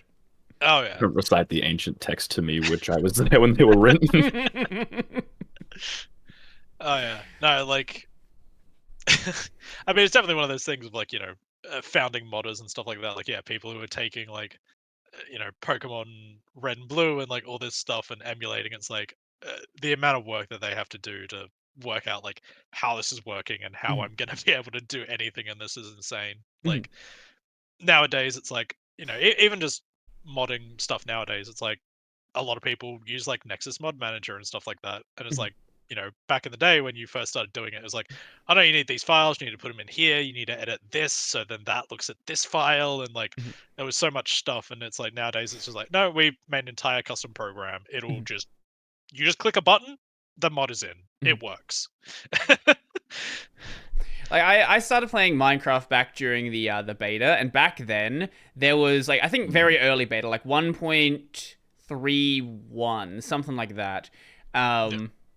And there was a modding scene back there. Like there was no tools for it, but people were putting mods together, and there were a lot of like early mod packs coming out back then, and trying to get those mods to work together when there was a lot of overlapping like item data, and the people who put together like the early like Feed the Beast and things like that, those were crazy people. Yeah. No, I remember. I don't even know when I first mucked around with Minecraft, but I remember, like watching other people play it and seeing like some of the shaders and like EMBs and like all that sort of mod stuff, and I was like, oh yeah, I'll give that a shot. I just remember it was like an entire day trying to get one shader to work, because it's just like there's like basically no tutorials or nothing I'm following to get this to work. It's just like, okay, this guy said in this one YouTube video to do this thing. I found this online forum where this guy's saying do this thing as well. Excellent. Now some stuff's working. Yeah, I was at that point just trying to download a bloody texture pack. Like back in the day of like Minecraft.net or whatever it was. And I was like, okay, is this one going to give me a virus? Oh, it has. Oh no, then this is my family computer. Why is it screaming at me? What's an ad fly? I don't understand. Yeah, we've already gone through that plenty by that point with LimeWire, so Oh yeah, those good old days of like, oh hey, I want this particular thing. Okay, now let's play the gambling game. I wanna download New Divide by Linkin Park. Why have I got a virus? I just like Transformers, man. Come on. Oh god. So we should probably talk about your games more. So that's fine. Your previous title, Project NightLight. So what was the premise with that one? I'll take this one, I guess. Yep. Yeah. Okay. So, in Project NightLight, you are a night guard on their first night on the job in this government facility called the Department of Blank, also just known as the Department. It's your job to, secure the facility and make sure that everything's locked up where it's meant to be, all that sort of thing. You're guided through the game by in the facility itself by the other person on the walkie-talkie, which you sort of get at the start of the game. And upon getting to the sort of more secure floor of the facility, you discover that things have gone awry. There's an artifact that is meant to be in containment, which various pieces are missing. So you have to go explore the different sort of levels of the facility to then bring everything sort of back together and ensure that it's back safely where it needs to be. And then some weird shit happens. So how long ago was that project started? That project was very early concepted, sort of through 2021, which is when we formed as a team through the graduate diploma at AIE. And then in that, we sort of, as a team decided that we wanted to do a VR game, and we had that knowledge sort of going in. And then in terms of market testing and what we thought would be best in terms of making, like a narrative or making the most of VR to begin with, we figured, a narrative game would be really cool because there's not many of them out there. Because, at that point, Alex had sort of blown up and Boneworks was doing really well. So it was that thing of we want to give people something to be able to play. And then, we figured, okay, well, what can we make the most of VR with? And, immersion is the key sort of thing. And we're like, well, what's more immersive than a bloody horror game? Where, if you're scared, you can't actually look away from the screen, but apparently you can just face the other way down a hallway and moonwalk down. But yeah, it was this sort of, it just made sense. The ideas clicked. And then, yeah, from there, we sort of spent the year doing research on it, validating it, market testing it, and, looking into gaps in that sort of field in terms of a VR sort of horror game. There's a bunch out there, but it's just that thing of what could we do that was cool? We stumbled onto the liminal space sort of scene before it exploded and the back rooms went into a bajillion and 5,000 games. Early to mid 2021, we were this would be a really cool thing to capitalize on because not many people are doing it, and it seems like there's a demand for it. So we validated it, got through, did a bunch of research on it, and then by the time that we started active development and through to release, it had blown up, and it was well, if we release it into that same sort of, drive and thing, it's going to be oversaturated. So we pulled back on that a little bit. So it's not necessarily the main focus of it anymore, but you definitely experience various liminal aspects to sort of what you're going through, enhanced with paranormal weird crap. I'd never actually heard the term liminal space before. I was aware of the concept, but I've not heard really someone cool. say that before.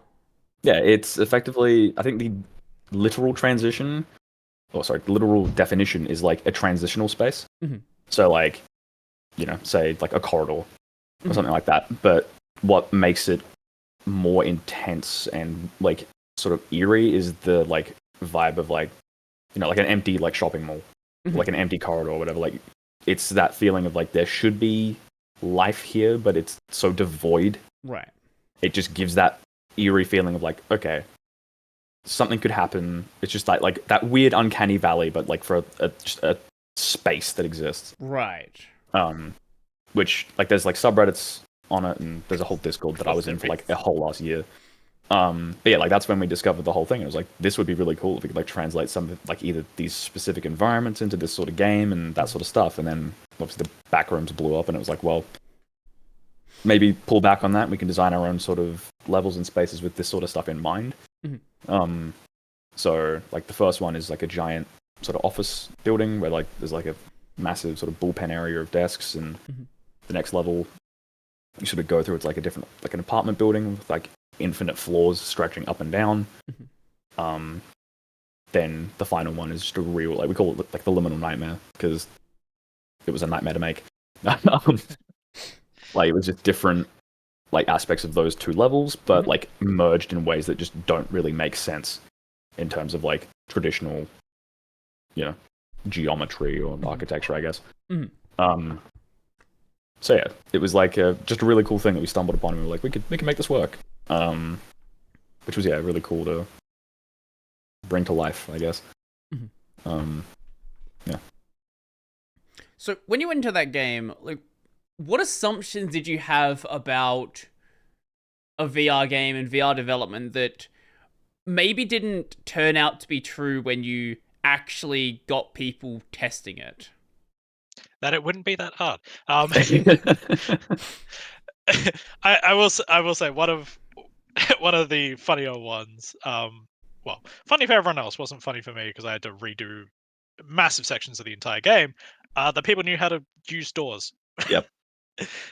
We In- had a doors update. That's how bad it we was. had a doors update. Uh-huh. No, in the first iterations of the game and the demo and some stuff like that, like the doors were just doors. Like they were just on a hinge joint. You just push the door open and the door opens. Mhm. We had people play it, like, you know, local developers, things like that. Unfortunately, doing VR stuff, it's kind of hard to get testers, just because, you know, Right, hardware not as many requirements, yeah. people.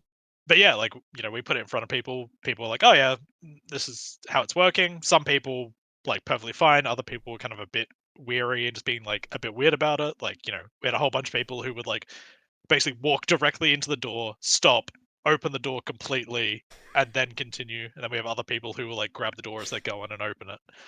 But then yeah, once once we kind of got it out to the public, it just so many issues ensued of just like people not not meshing well with the mechanic, or the mechanic not meshing well with people. I remember seeing quite a few times of people like um opening doors, kind of walking away, walking back, and you know the doors obviously they're physical objects and stuff like that, but they kind of have like infinite force, and it just kind of hit the player. They get shot up through the roof, and then suddenly they're on the outside level, and we're like, well, that's gotta be fixed. That was one of those big ones where it was like, we know how to break the game based on how we know how it's meant to work.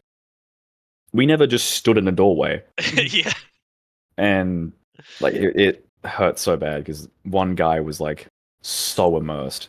He was like Oh, yeah. genuinely getting spooked, and we were like, oh, it's actually going well. He got like an hour and a half in, and then it happened. And he was just standing in a doorway, and it closed on him, and he just jumped through the ceiling, and we were like, what the hell was that? Yeah. And then from there, everything just went downhill so quick, and it was like brilliant. But yeah, it was like just one of those crazy little things of like, you expect people to know how to do something, and then they just don't. So we transferred all of like every door in the game. Like we already had some sliding doors and like that mechanic existing, but we made every door in the game a sliding door, even when like it doesn't technically make sense because certain doors were designed on angles where like you need a like hinge door, but Sure. no, these sliding doors just disappear into the wall because y'all don't know how to push a door. But even then, it's just that thing of like, we tested it, it was fine with most people, so we didn't think it would, not even didn't think it would be an issue, just never even crossed our minds that it could be a problem, and then all of a sudden it's like, oh crap, okay, people are actually struggling with this, so we have to go back and fix it. And I think it was like 2 weeks that it took you to like go through and replace every single asset, make sure it worked. And like, yeah. Yeah, it honestly wasn't the replacing, it was the play testing, because there's a lot of functionality assigned to those doors. Like, you know, it having puzzle elements and things like that, like, you know, it's like, oh, you need this key to open this door and stuff like that. So now it's like a thing of like, okay, well, that was working on that door. Now I got to make it work on this door. Now I've got to make sure that that's actually working, and that like, if you bring these 30 other objects into that door, it's not going to like glitch out and open anyway. The door's not gonna like clip into the floor, rotate. Yeah. Yeah. No, that was definitely like one of the bigger ones. It's just like, I mean, to be fair, like after that, you know, we do some research into doors, and like every game developer is just like, doors suck.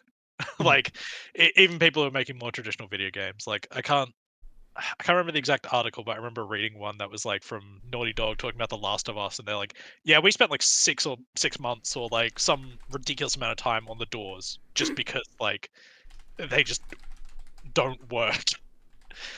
Like, obviously by the end, like, they work, they're fine, it's all good. But it's just a thing of like, yeah, no, apparently that's just a common issue, is that doors suck in video games. Oh, I think I found a IGN The Last of Us. IGN write-up about yeah, an IGN write-up about it. Putting doors in video games is a nightmare, say developers. Developers behind games like Last of Us 2, Star Wars: The Old Republic, and others weigh in on the door problem in games. So yeah, fun fact, everyone, that's an issue. If there's if there's a doorway and there's no door in it, that's why, because developers hate doors. Even the act of opening a door is clunky as hell. Either a player reaches out and puts their hand on the doorknob, which feels slow and requires lining up animations, or doors fly open magically, automatically, which breaks the immersion you're probably hoping to attain. This immersion breaking is really the core of the issue, which breaks immersion. What breaks immersion when a game aspect manually draws attention to itself in a negative fashion. Doors, even implemented well, do this frequently, and players don't even notice they aren't there. Yeah. You know what? I'd never thought of this problem, but thinking back on some games that I've played, like in Sekiro, I think every door opens away from the player. When I played like Final Fantasy XIV, they do open towards the player, but the doors are just not solid objects. So they just don't matter at all. You walk towards the door, like it's like you walk towards the guild. The doors they just open for you. There's just people there just opening doors for you. It doesn't matter. Don't think about it. You can just walk straight through the door. It's fine. We're not going to deal with this problem. Yeah. There's one guy there who specializes in door magic. Just open the door for you. Yeah.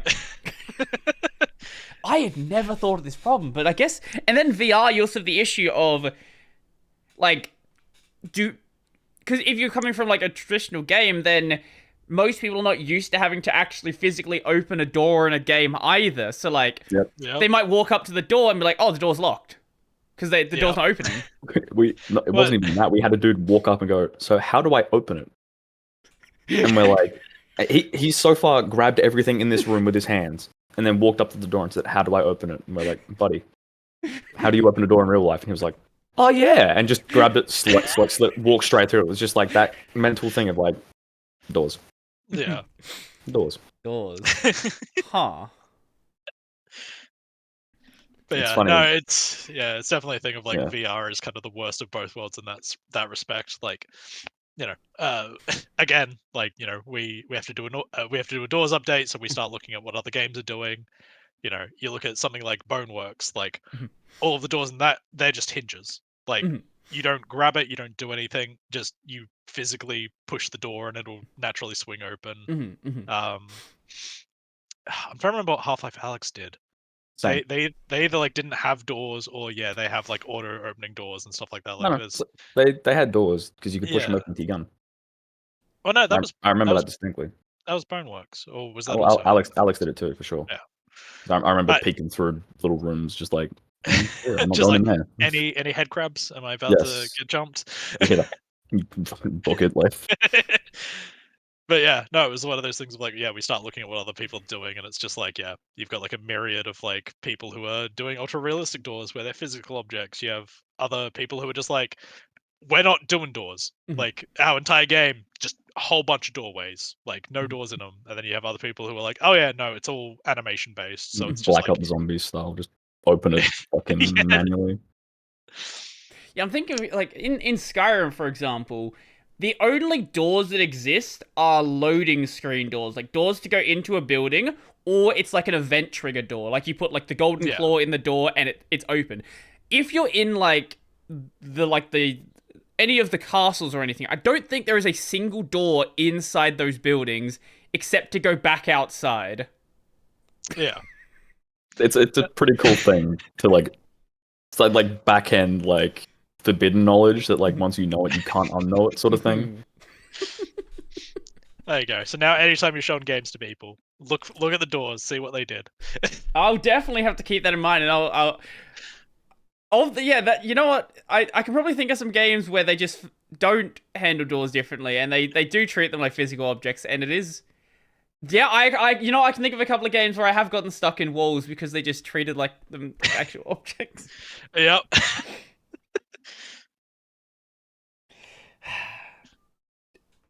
Just, you know what? Don't use doors. Just use like cloth. Everything just has a cloth. It's just Beads. it has its own separate problem. Now you have cloth physics to deal with, Yeah, and that yeah. getting stuck in the wall. But at least that might be easier. Maybe.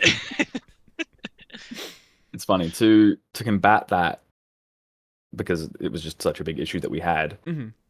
Being sci-fi, we have the luxury of space doors, where it's the future and they open for you. Yeah.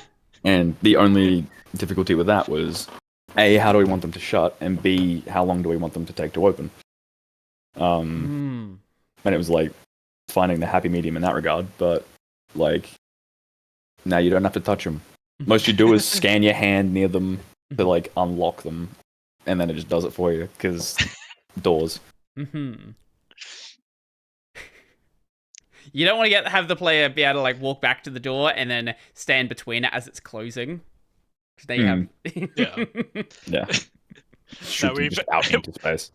Yeah, we very specifically engineered the doors so they don't close if the player's like too close to them. Because it's just like, yeah, that was a running issue with the previous thing before previous game before we had to change it all over. And I don't want to go through this game again and change all the doors. Please don't make me. Well, hey, look, now you know for future games, just don't door. No doors. Yeah, just don't door. Come up with a reason why the doors are open already, or you don't need to touch them. That's the next game. It's actually a game about a door thief, and he's gone around, he's stolen all of the doors.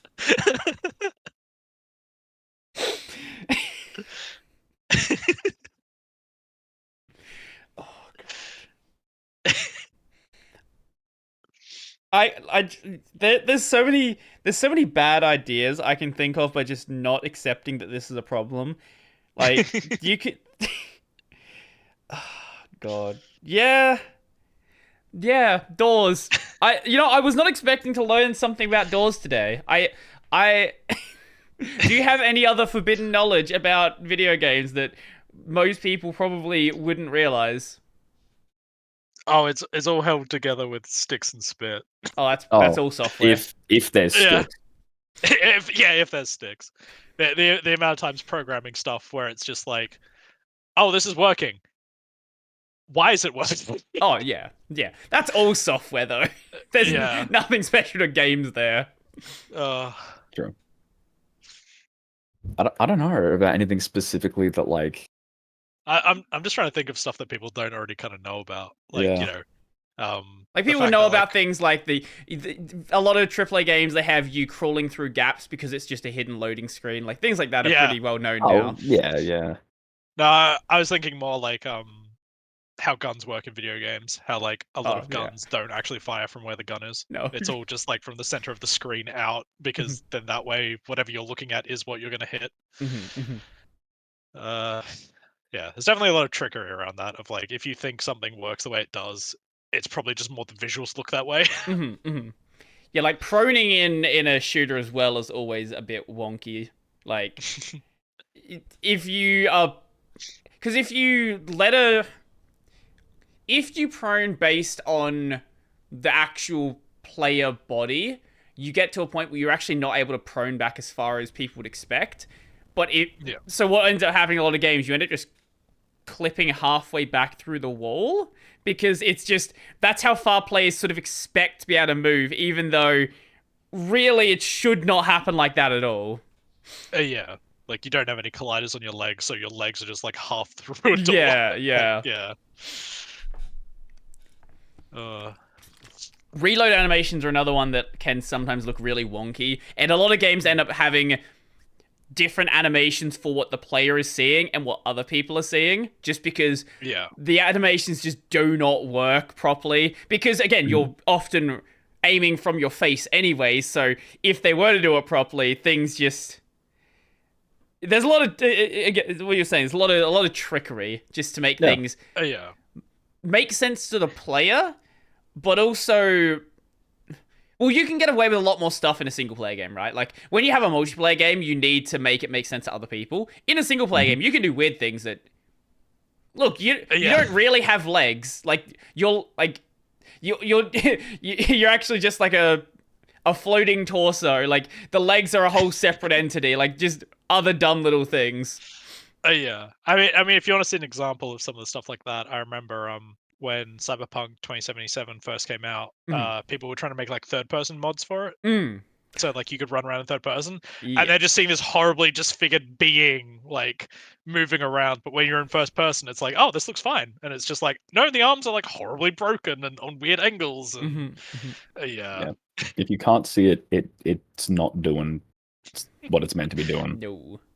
That is just a rule, even in film, like animation and all that sort of stuff. It's like if it's off screen, it's not moving. I don't care if the top of the body is over here, the legs are back here, and it will snap to wherever you need it to next. Like a lot of games will, especially if they have fixed camera angles, a lot of games will do really, especially on older consoles where you have to do a lot of weird optimization, a lot of weird culling, will have like, oh, the that clock tower over there, it actually doesn't have like a left-hand side because you're never going to see the left-hand side from where the camera is angled. Yeah. Back calling and all that sort of stuff is... Oh, man, our whole ship does that once you're outside the ship.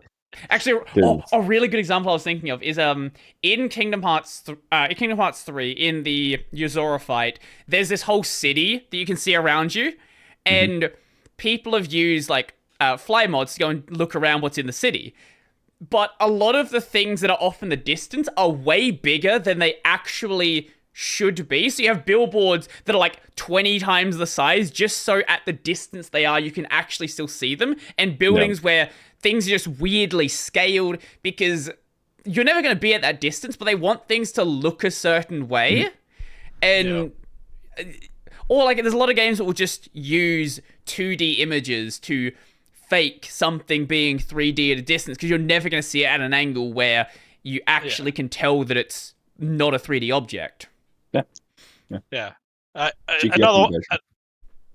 one that's probably kind of pretty commonly known, especially thanks to like the more recent Spider-Man games, is like how people do fake interiors. How it's like, oh yeah, you have this building.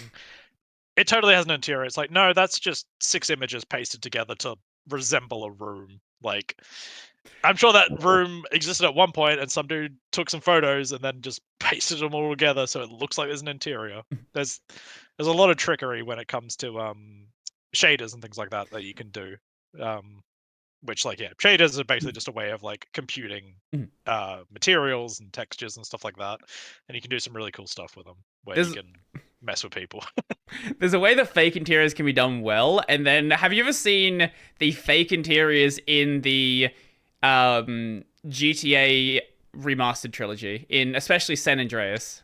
I mean, first off, I just hear that and I already know it's gonna be bad. It's just the best thing you've ever seen. Yeah. So the interior you see through every window is the exact same interior, but it's also really scaled down, so it looks like the room is like super far away. It just doesn't make any sense. Oh, that does kind of remind me of in NightLight, we wanted to have mirrors, so like you go into the bathroom and like it's all reflected. We tried doing that through like more traditional methods. So we just use what's referred to as a reflection probe, which is basically just like a point in space. It just basically takes, an image from that point looking everywhere. And then that's what gets used for all the reflections for metallic things. We tried that. The reflection of the room was about 7 or 8 times bigger than the actual room. Right. So we ended up getting this like little package thing that basically puts a camera on the other side of the mirror that's looking directly towards where the player is, just so you get an accurate like representation of that. I guess that's also another thing. Elevator. Oh, the infinite elevator, that was fun. Infinite elevator. Yeah, I guess that's another thing. Reflections of video games are so fake. Oh yeah, half the time it's just they put like a copy of the room on the other side, and then have a player character just mirror your movement. Yeah, That was like early Resident Evils, I'm pretty sure. I was gonna that say exact- there was yeah. a Silent Hill game that kind of actually messed with that, something. Yeah. where it was like you're in the room, and then I think the mirrored room things start like growing and going all disgusting, and then it like leaks into your room, sort of thing. I do remember the old classic Spyro. They did that for a lot of the ice. Where it was like, oh yeah, you're skating along the ice. It's like, no, there's just another copy of Spyro flipped upside down underneath you, so it just looks like there's a reflection. Yep. Yeah, it's easier to forget that is happening in the 3D games, but if you go back to like 2D games that have reflections, like in Pokemon Ruby, Sapphire, and Emerald, there are a lot of places that have like water on the ground. It's just a sprite like flipped upside down. Like it's easy to accept that with a 2D game because you kind of know they're not doing proper like reflections there, but it can be easy to forget that in a 3D game, those same sort of optimizations are going to be used because it's really only fairly recently that we've actually been able to do proper, like, real reflections. And even then, it's on really expensive and really, like, computationally difficult to, like, most games have reflections that are fake. That's the the key thing there. And even then, with, like, ray tracing and stuff like that to get those reflections, you have to be super picky. Because, like, yeah, as you say, it's expensive. Like, you can't just ray trace an entire game. It's like, no.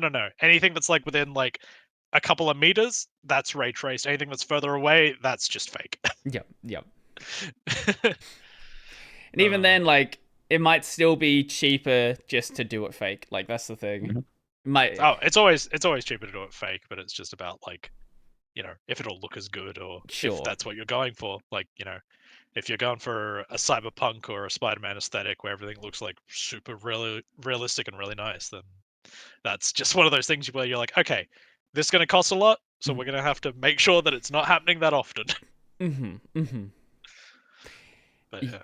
I think for a lot of games though, like I get the appeal of doing really like nice, crazy, realistic looking graphics, but I'm of the camp that like art style is always king. Like, a game that has a good art style is going to look incredible forever. Like, you take a game like Okami on the PS2, like, that game still looks amazing. Or Shadow of the Colossus, or, like, you go back even further, like, I've talked about, like, Rayman 1. Like, that game, especially 2D games have aged so well. If a game had good sprite work, it has good sprite work. Maybe...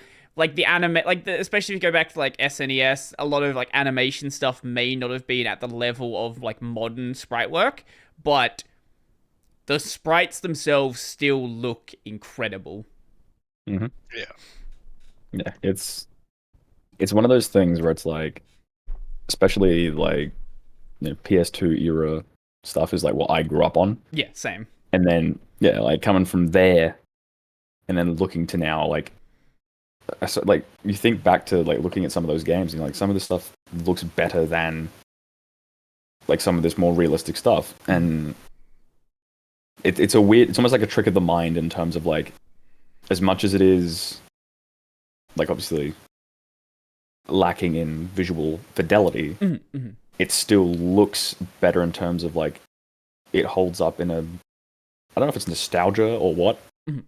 But it's that special sort of magic where it's like, it doesn't have to look perfectly real, but because it doesn't look perfectly real, it ages better. Well, I think it's the difference between aiming to be real and aiming for an art style. A game that aimed to be real on the PS2 looks not great, frankly. Like, if you look at a game like, I don't know, the early Call of Duty games, right? Like, they've aged not great. But if you look at a game like the Jak and Daxter trilogy... oh, yeah. Incredible. Still looks amazing.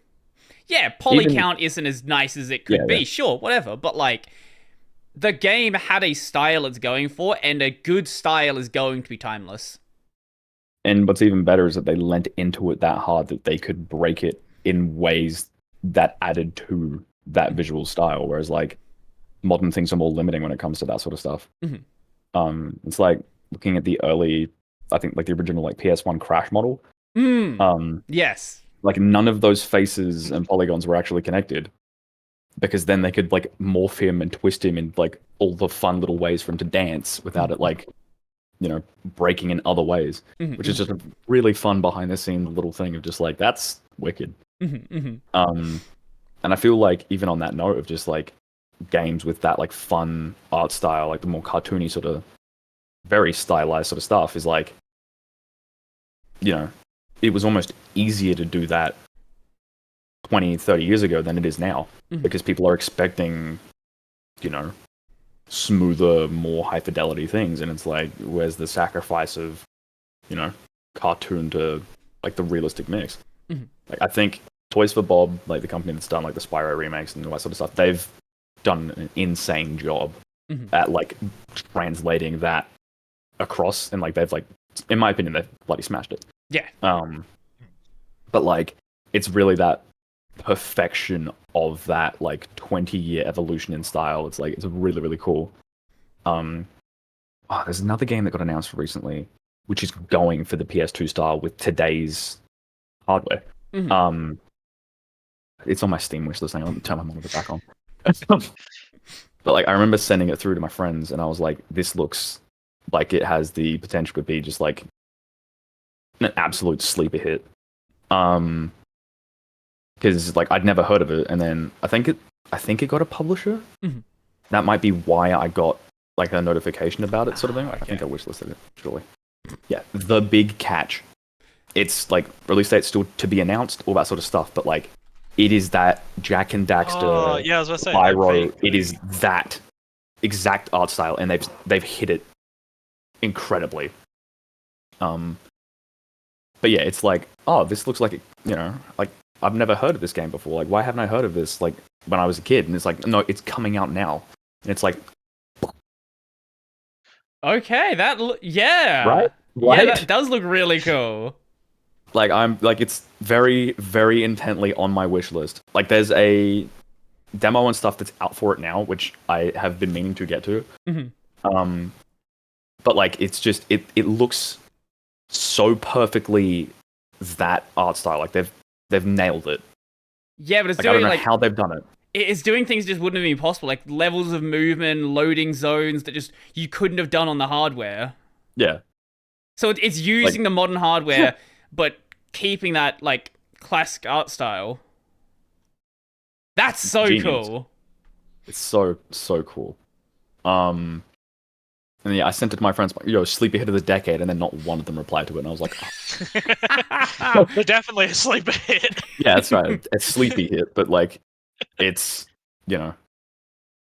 for sure, like, if it doesn't do numbers, I will be sad for them, because my god, it's hitting me exactly where the nostalgia lives of that exact era of like the early PS2. Funnily enough, like I'm on the Steam page now, one of the games, it's like, oh, similar to this was A Hat in Time.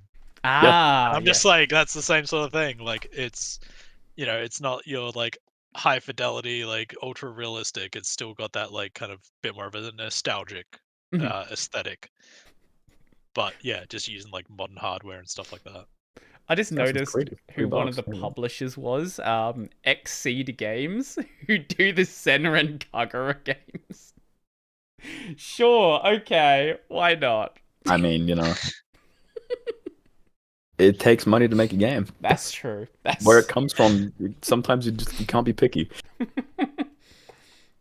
I'll definitely check that one out. I absolutely will.